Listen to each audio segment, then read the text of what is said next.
Hello, नमस्कार।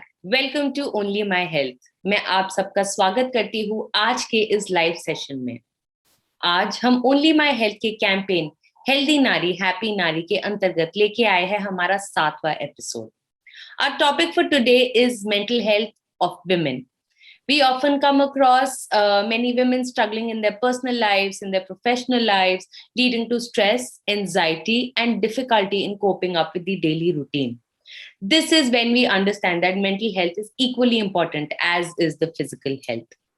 To talk about mental health and its various aspects, we have with us today Dr. Megha Jain from Apollo Spectra Hospitals. She's a psychologist. Welcome to Only My Health, Dr. Jain.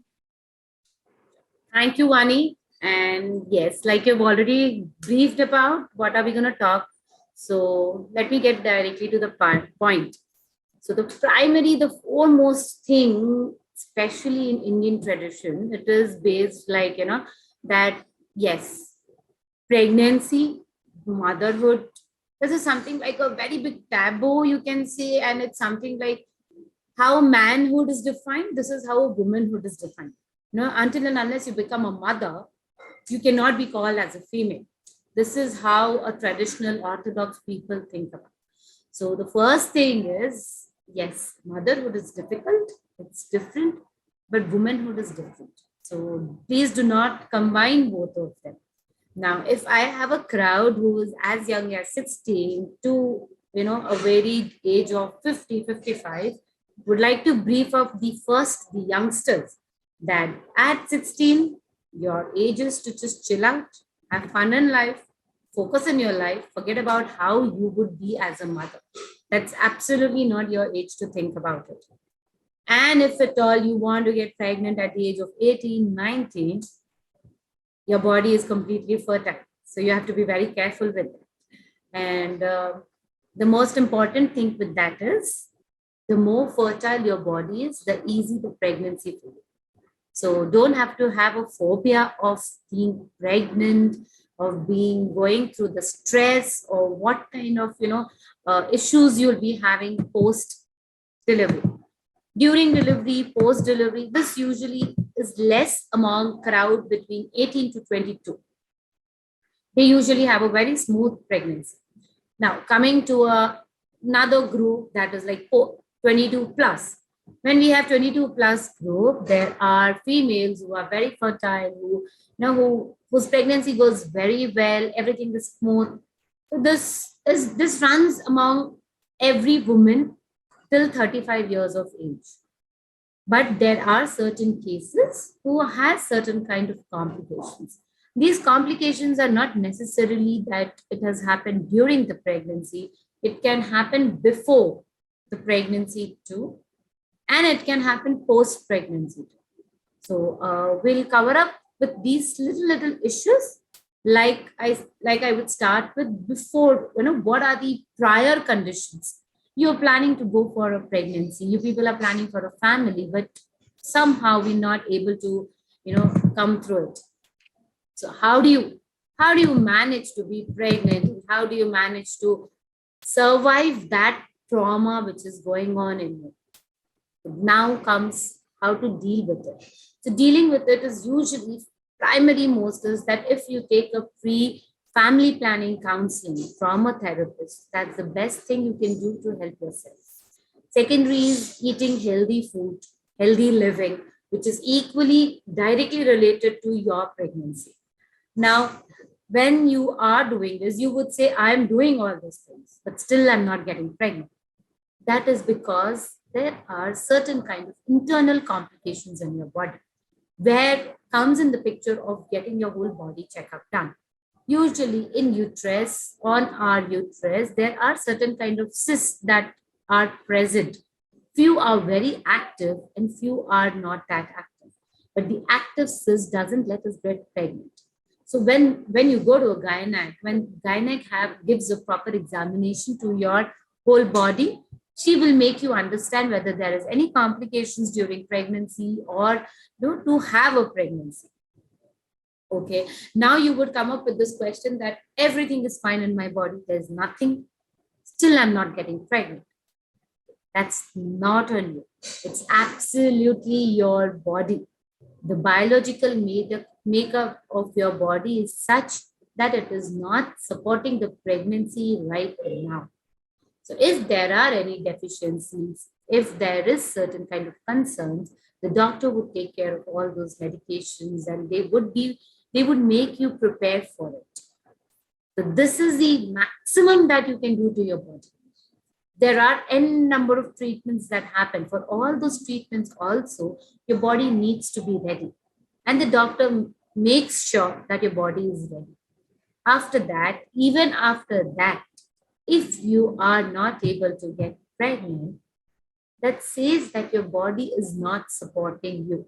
It is primarily and the only thing that the body is not supporting you. It's not your fault.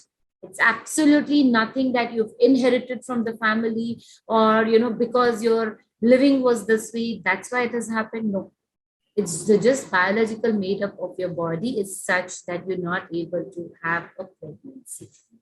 Now, this is the chapter where you're planning for a pregnancy and you're not able to get pregnant.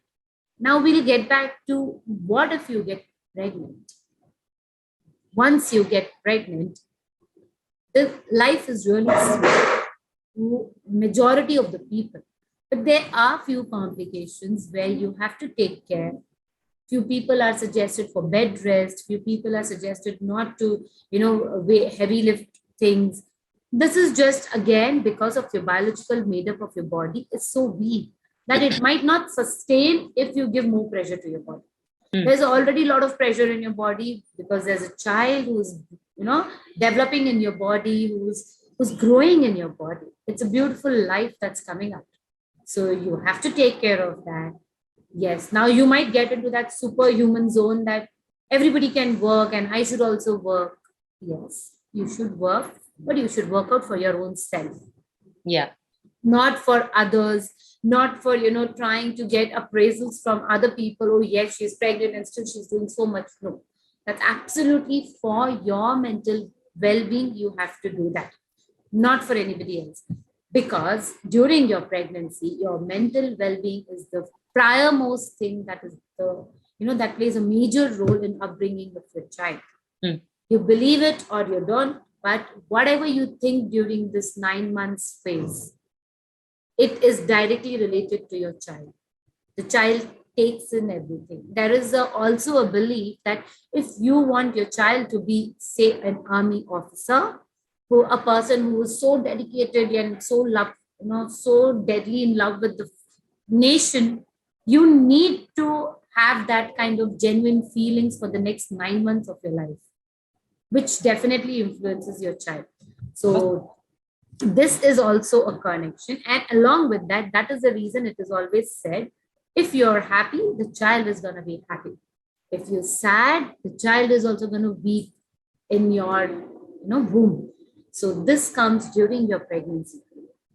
Now, few people who are on bed rest, who have certain kind of complications, who have certain kind of issues, and they get scared about the delivery process.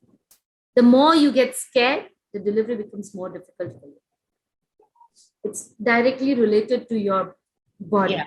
So, everything that you think during these 9 months is directly related to your baby.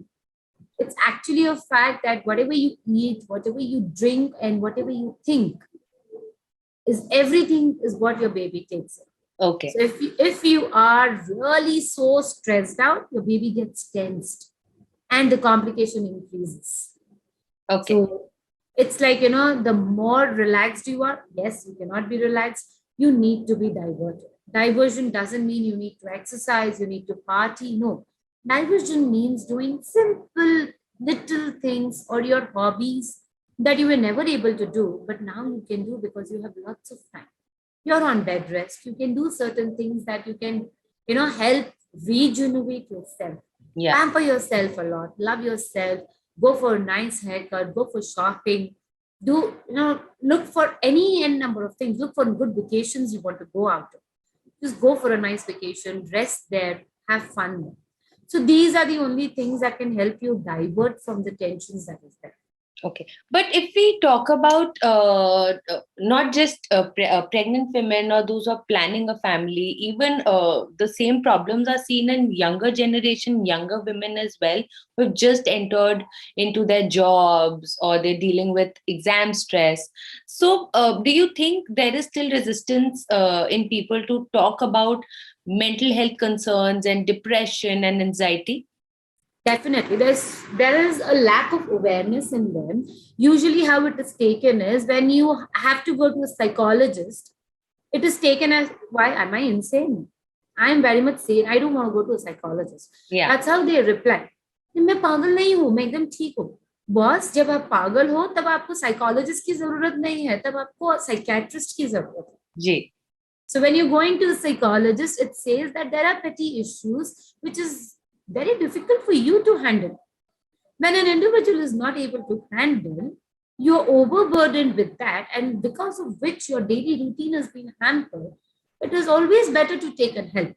See, in India, why is it still a lack of awareness is because we have adults in our family.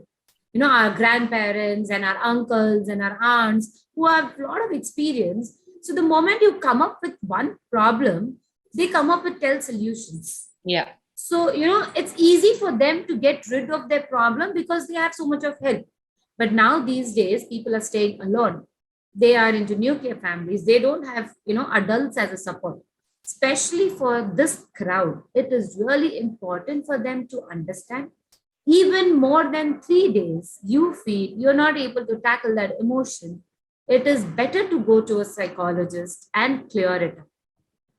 Okay. In our technical books, we claim that until and unless the problem is persistent for next 6 months, we don't consider it as a disorder.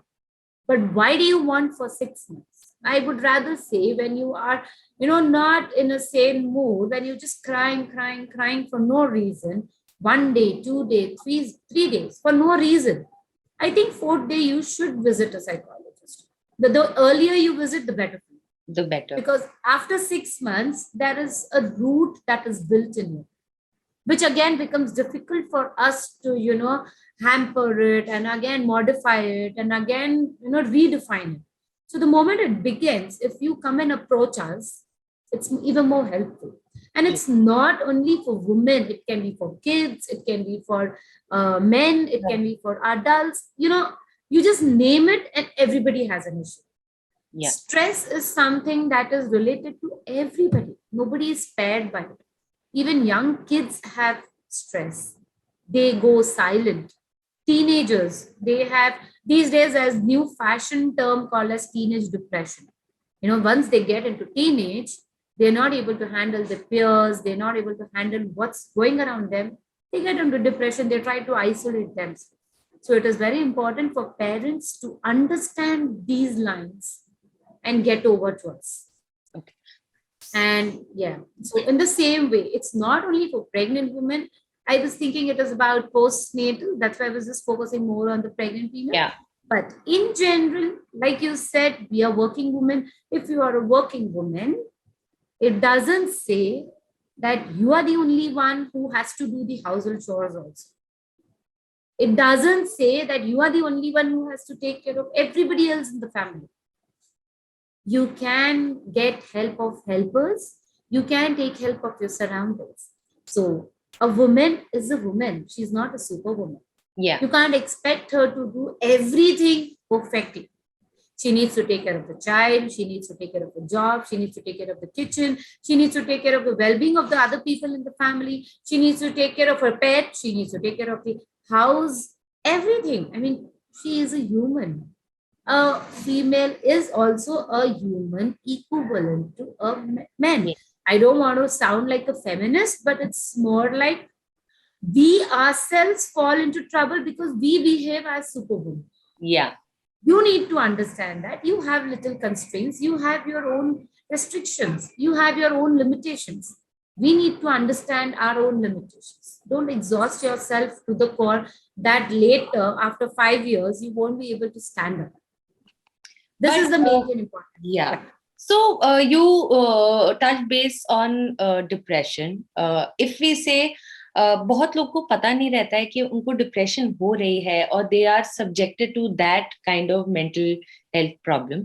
तो क्या symptoms होते हैं depression के जो ladies में ज्यादा पाए जाते हैं? Of course I know it's not different, it's the same when we talk about men, women, kids and people of all age groups, but if we talk about specifically in women, क्या changes, क्या signs and क्या symptoms होते हैं? Okay.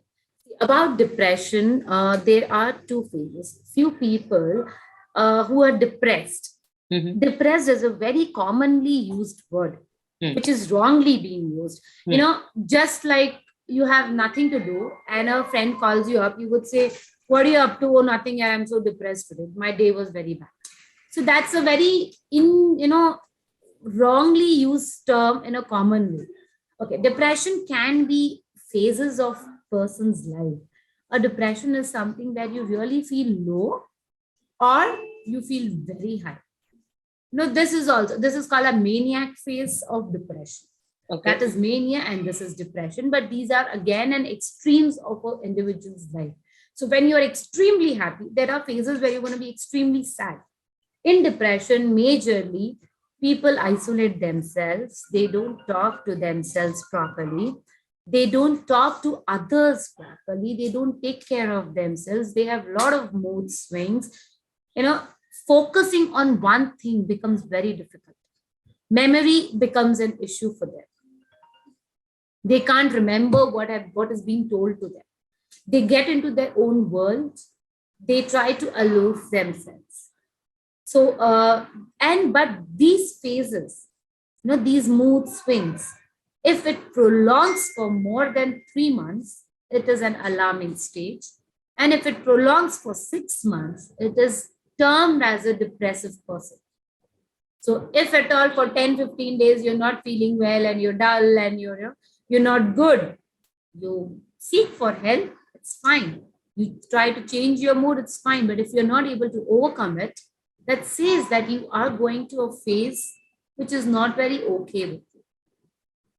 So okay. Even though, if somebody just tries to say something nice to you, you take it in a negative way. Yeah. You're not able to see anything positive around you. It's just that you're getting into that negative zone. And when you're positive towards somebody, you are so positive that even that person is doing negative to you, you will not understand whether the person is doing negative. Trust becomes a major issue for them. They're not able to trust themselves. Neither they are able to trust anybody else. Okay. Yeah. Okay. So I think it's a very commonly said thing. Jaisa aapne bola, depression is one term which people use very colloquially. They just use it in an everyday routine. Yeah. And also there are words like anxiety, stress. So there is, I think, the main problem over here is कि लोग को differentiating factors नहीं पता है. So when we talk about depression, anxiety and stress, how do you differentiate between all of it? Depression, anxiety and stress, these all are related. Okay. Stress, what is stress? Today, I get a call, Megha ma'am, aapka live webinar hai aaj 4 baje. And if I tell you, I was not aware of it. Yeah. That's a stress that I have. Okay. How am I going to perform? It's not about how am I going to be in front of them, but what am I going to say? I have to prepare something. I need some time. This is also a stress. Now you are hosting the webinar and there is a network issue at your end. You are into stress. Oh shit, what happened? There's no network. So this is also a stress, but a stress when it goes beyond your level. These are common stresses of your life. Every now and then you have stress. You're going on road, you abuse some random person because he's just driven so roughly that you might trip off. You abuse that, that's a stress you're giving. Stress is nothing but boiling of your blood. Anything that is just negative into your body is a stress or a stressful situation. Now, anxiety comes when you're not able to handle that stress. These little stress doesn't make any difference. But now comes a stress where you have to perform. And say, for example, a child has to perform in his exam. Now he is into stress that I have to perform. And that performance is so highly, influenced to him that he fails to perform. That becomes his anxiety stage, that I cannot perform. He'll get into this level that he'll start saying himself, no, I cannot perform, I cannot perform. And he's not able to control his emotions. This is, anxiety. Now, what comes is, in this anxiety, sometimes people can perform better also.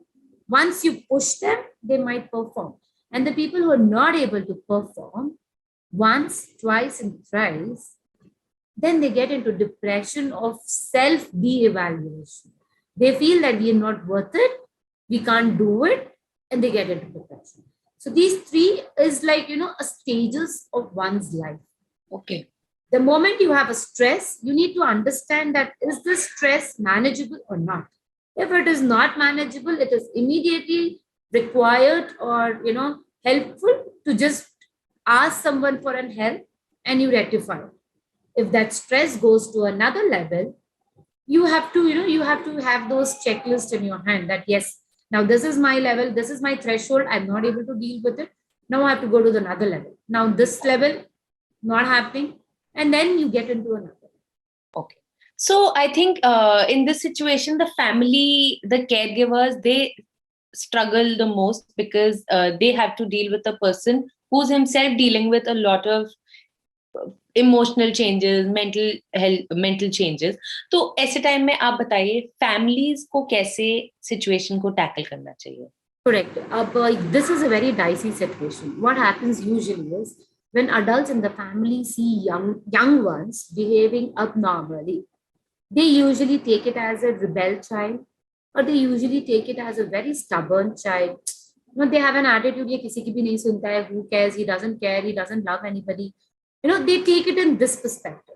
But most of the time, the child is not like that. The child is going through his own kind of stress in life, which he is not able to share it to the adults. So first thing, the adults need to talk to the child in a way which makes the child feel that they are my friends and not my adults.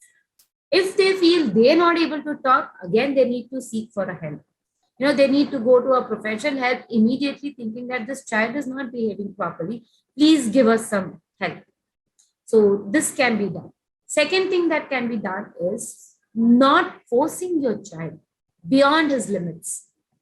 Sometimes as parents, what we do is, I know you can do it well. You should do, you can do it well, you can do it well. But the problem that comes is, yes, the child can do it well, but whether the child actually wants to do it or not. Lack of interest is different, but lack of incapability is different. Yeah. Even if there is lack of interest and you're forcing the child to do it, the child might lose even though any interest he has. Because he'll become more stubborn, saying that these people are just troubling me a lot, I will not do it. So dealing with teenagers, especially with the teenagers, it's a very big, major question. Every individual is different. And with every individual, you need to tackle with them varieties of ways. The primary and foremost thing comes is, if it's a guy and a father, he has a father too, it is always better that the father becomes a friend of the guy. If it's a girl, the mother should become the friend of the mother, friend of the child. If it's a single parent, I would say it is a blessing for them if it is a single parent, because even they don't think of it, they become friends for the kids because they're the only one, they look up to. Yeah. So when you being a single parent and you have a child, the child will only come to you. So yeah. You have to be, irrespective of you like it or you don't like it, you need to tackle it very smartly in a deliberate attempt that, yes, you're not being judgmental to them, you're not shouting at them, you're not accusing of them. You're trying to understand what their concern is and then trying to make them understand what are the outcome of it, what is the consequences of it. Okay. So, like in the starting, you actually portrayed the whole thing of actually demarcating the many stages of in a woman's life. When we talk about just when you get your periods for the first time, you plan a pregnancy or you go through a fertility treatment, or you are approaching menopause, or you have had your menopause. तो ये सारे जो stages होते हैं, इन सब में most of the ladies, they end up suffering with a lot of issues, not just external, like not just body physical health issues, but a lot of it depends on the thinking as well, the mental health, what's going inside the mind. So ऐसे time में what do you think can help these women deal with the changes? First thing is education. Education doesn't mean that you have to send them to school. Like if your daughter is at the age of 12, 13, very soon she's going to get her periods. Very soon she's going to get her maturity. You need to explain it to her prior, rather than giving it a very sinful view, or giving it a view that, no, this is not comfortable, let her get through it, she will understand it. It is always better to educate her. And the same way deals with pregnancy, your post-delivery, menopause. Menopause is something that when a woman is entering into that phase, she is the most unpredictable female you can ever meet. They have n number of mood swings, they have n number of hormonal issues, they have n number of health issues, which makes them even worse. So the partner or the caregiver, they need to understand that if she is getting all these things out of the blue, that says that she is entering into a menopause phase. So menopause is something that becomes very difficult for us to understand. But if you're prepared for menopause, preparation for an individual is not that much important than for the people surrounding them, because they need to deal with it. And she will not understand that she is doing it because of a menopausal issues. So that's the major concern with the menopause people. And for your periods, like I told you, education is something that is very, very important. Rather, it's not only education. I would rather also talk about sex education, because once you get matured, you need to educate your girl about sex and the circumstances and the repercussions of what happens if you misuse that, the whole essence of the word itself. So this is very important when in beginning of an individual, especially a girl's life. Okay. So, doctor, I think whenever we talk about that, okay, मुझे ये health problem है, तो मैं इसका test कराऊंगा, मैं ये test कराऊंगा. तो क्या, when we talk about any kind of mental health issue, we touch based upon depression, anxiety, stress. तो क्या ऐसे कोई टेस्ट होते हैं, मेडिकल टेस्ट, ब्लड टेस्ट हो गए, कोई मेडिकल टेस्ट हो गया जो हम करवा सकते हैं to understand?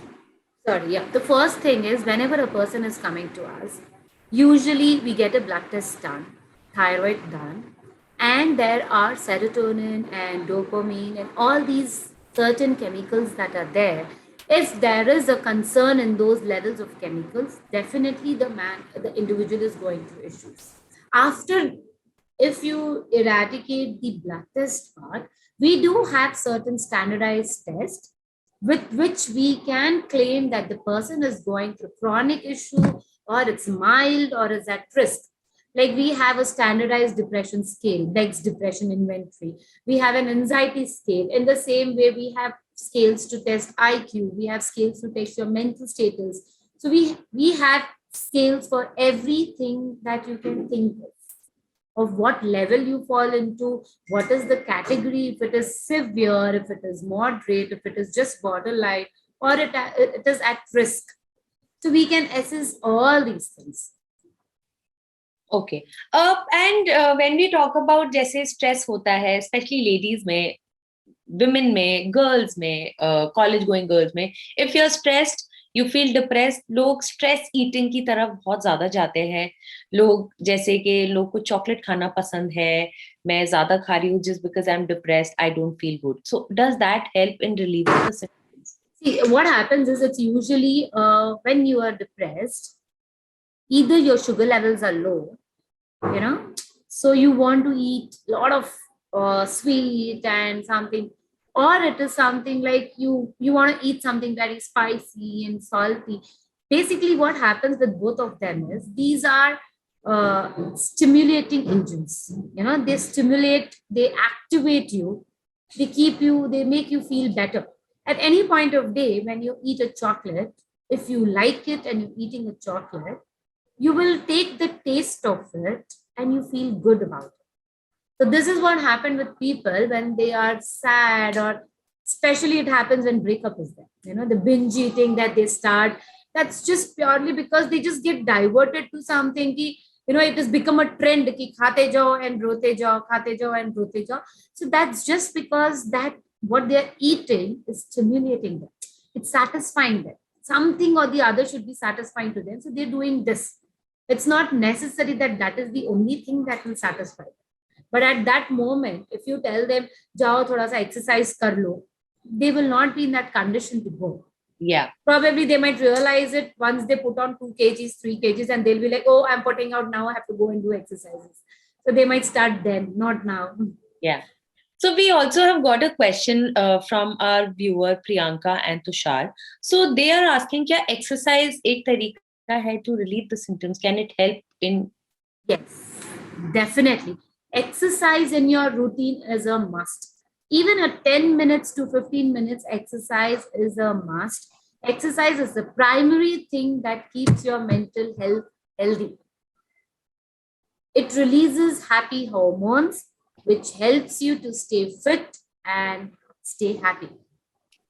And out of which, even if you logically think, because you're exercising, your body is fit, you have a self-confidence that you look good and you can manage it out well. Okay. Okay. And we also talk about anxiety, जैसे कि anxiety is related to depression, it's related to stress. तो अगर किसी को anxiety होती है, what should the person do at that very moment? Because your heart starts racing, you feel as if everything around you is running. So the first aid, if I talk about for anxiety, what can that be? What can that be? See, the first state of anxiety, if the person is getting into that state, there are few pointers which the person can understand that now I'm going to go beyond something. So if the person is really conscious about it, if the person is really wanting to stop about it, there are a lot of things that they can do, is just simply going and sitting to a friend, which helps you in just listening you out. Even a basic thing like that help. Or if not that also, you just go for a nice walk, go for a place which is loud enough, like, going for a cafeteria, just sitting there alone, ordering a coffee for yourself, trying not to be alone at that time, not watching TV, not being alone. Just get into a crowd where you get to see other people, you get to see people laughing, you get to see people crying, you get to see people talking. If there is nothing else to do, just have a round on a metro, just go to and fro in a metro for half an hour, and that would actually help. Even if do not drive by yourself, because that might be little, not very healthy for your own health. It's not safe for you. Anytime you might get an over anxiety attack and you might trip off. So it is better to take a public transport and, just go for a to and fro round and come back. But whenever you feel that you are getting that phase, that blackout, you're going to reach that blackout phase, it is always better to crowd yourself. Yeah. So, Dr. Megha, if we talk about, since the time the pandemic has begun, जब से COVID आया है India में, तब से लेके अब तक there has been a sudden shift in everybody's lifestyle. Everybody is working from home, and still, even though the waves, the number of cases are lesser, we are still working from home remotely, not going out. So in such cases, बीच में बहुत सारे cases आने लगे थे domestic violence के. There was a sudden rise in the number of cases of domestic violence, the violence against women, women struggling with issues in their families. I'm sure आपके पास बहुत सारे ऐसे patients आए होंगे where the ladies want to talk about the issues that they're facing, but they're unable to do that. So in these times, how do you guide your patients, especially women who are struggling with their family issues? See, this is something that is very sensitive thing to talk about, because it's women first and foremost. The people who don't love themselves are the people who are suffering into all these things. That is the basic common thing. If you don't self-respect yourself, nobody is going to respect you. If you don't stand for yourself, Nobody is going to stand for yourself. And all this would only come when you love yourself. See, when you love a partner, and if somebody is abusing that partner, you will stand on your way and say, hello, you cannot use these words to him. I know what he is and how he is. You cannot be abusive to him. So when you can do that for your partner, when you can do that for your kid, if some random mother comes and shouts at you saying, your kid is like this, he's so, irresponsible, he's so naughty, the mother starts up, nahi, mera bachcha to bahut acha hai, wo to kuch bhi nahi karta hai, wo bahut acha hai. That says that so much of love is there in your child, irrespective of your child is right or wrong. You're going to support that child. Then why does it happen that you don't support your own self? When other person are degrading you, when the other person is just demoralizing you, why are you not taking a stand for yourself? Taking a stand doesn't mean that you have to fight back. Taking a stand means that you have to believe in yourself that whatever is being said to you is just worthless. That is the primary thing that you can do. And in such cases where they really need a lot of help, we have a lot of such helpline numbers where they can just randomly call. Nobody would know who's calling. You just vent out your feelings and you hang up. It's over. Again, if you want to talk, you talk to another new psychologist, talk to them, vent out your feelings and come up. This is always there. But primarily, the most important thing is the self-respect. Indian women especially, for them, self-respect comes after their kids, after their husband, after the family, after everything else in the line, then comes their own self-esteem. So this is where this has come up. In a pandemic, I had cases where, people are like, you just so struggled that morning, we have to get up early, we have to be in the kitchen, then we have to go for work, then again when there's a break, we have to go in the kitchen. Again, all these things. Why can't you stand up for yourself and ask for divisions of work? It's human work. It's not women work. Yeah. It's human work. You can take your kids' help. Rather, I would suggest all the females, all the males, whoever have kids, boys as kids, who are 7 years, 8 years old, start teaching them. Start teaching them how to help them in household chores. Get them into kitchen, get them into their household chores, get them to do their own work. That's how they will learn to help themselves, and that's how they will help their partners in future. If they're seeing that, if they're learning that, then only you can expect that. In our families, especially, I belong to a very orthodox family. In our family, it was always like, ladka hai na, ladka to baithega. He'll sit on the sofa and he'll watch TV. तू लड़की है ना, तू जाके पानी दे उसको, चाहे वो भाई हो, पापा हो या कोई भी, or anybody. So this is the main mentality that goes wrong with us as women. Yeah. You need to educate your son. You need to educate your daughter, both of them, that it is equally be done. There is nothing like कोई rule नहीं है that kitchen का काम रोटी सिर्फ ladies ही बना सकते हैं. There's no rule. Yeah. And अगर नहीं बनाना है, it's okay. कुछ और बना लो. Doesn't matter. Yeah. But वही बनाना is not necessary. So first is we need to change our own perspective. We cannot change anybody else. We have to change our own perspective. जैसे कि एक question हम लोग को बहुत ज्यादा सेम लाइंस पे क्वेश्चन आ रहे हैं, जैसे कि हमने बात किया था प्रेगनेंसी के टाइम पे, if the lady is suffering from the to be mother is suffering from anxiety और any sort of mental emotional turmoil, does that have an effect on the baby? Yes, it definitely has an effect on the baby. Like I told you, beginning में ही मैंने बोला, anything that the mother does is directly related to the baby. See, अभी आप रो रहे हो, immediately it will not affect the baby. Yeah. But that crying continues, it will affect the baby. It's not that it will not affect.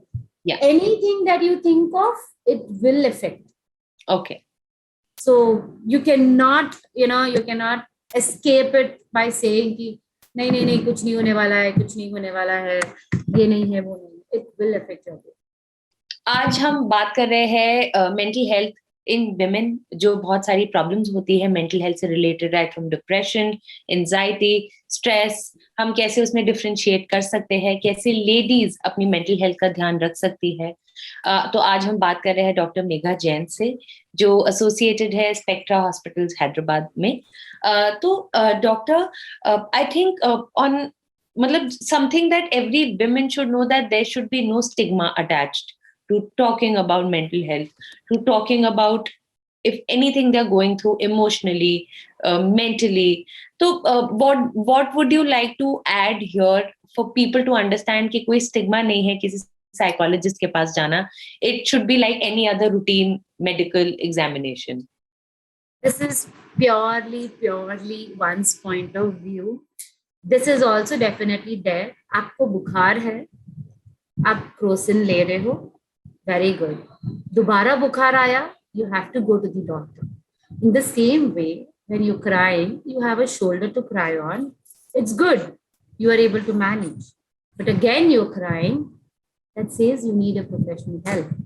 And going for a professional help is nothing wrong. It's absolutely normal to take help. Okay, I'll just give you a few pointers कि कहाँ आपको जाना चाहिए. No, where you have to start thinking कि अब मुझे psychologist के पास जाना चाहिए. नॉर्मल बच्चे से चालू करते हैं, अपन बड़ों तक जाएंगे. When it is a kid, बच्चा आपकी बात सुन ही नहीं रहा. He's just not listening to you. He's just not studying. He's so adamant, so stubborn. He's back answering you. He's having behavioral concerns.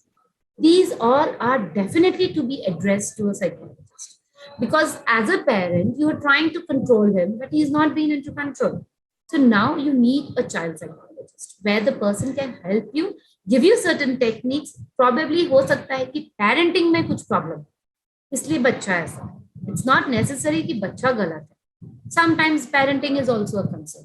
When you come to teenage is a very crucial age and very, controversial age also. You cannot expect anything out of your teenage kids.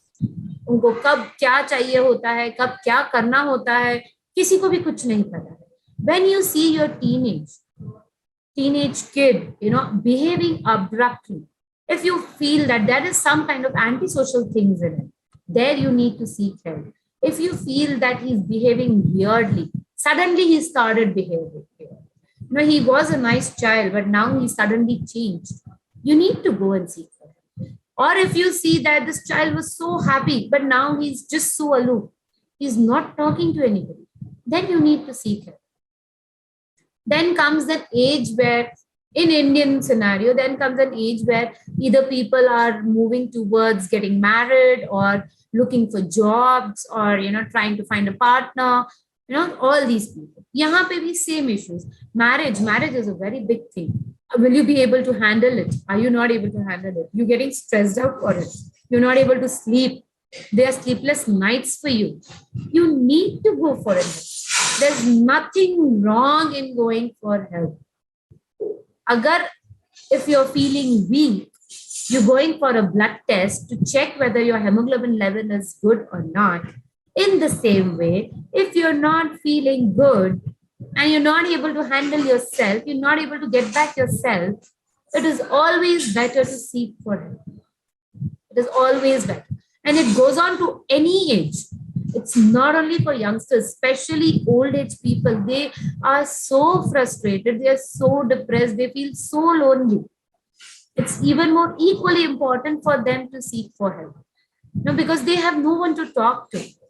Rather, it is more like a fun for them when they come to a psychologist. They get someone who's listening to them. They talk to them. They feel better and they go back. It's not like they are into some kind of a trauma or some kind of a pain, but they just want somebody to listen to them. So when you want someone to hear you out and there is nobody around, just seek for a psychologist. Go for a psychologist. Then you will understand why is it that always you want someone to listen to you. Why is it that nobody is listening to you? Probably that is a major issue, which you can come up with later. Yeah. So once you go and talk to them, you will understand What is the major concern? So, doctor, I just have this one more question. I know it's a little sensitive again to talk about it, but in such cases, there are people who come up with history of self-harm, because this is when you actually don't know what you're doing. What do you want to actually do? So, how do you tackle that phase? And is it that you need medication for that? Medication is definitely on a later stage. Self harm, or you can say suicidal tendencies, these are all, it's not just on the go.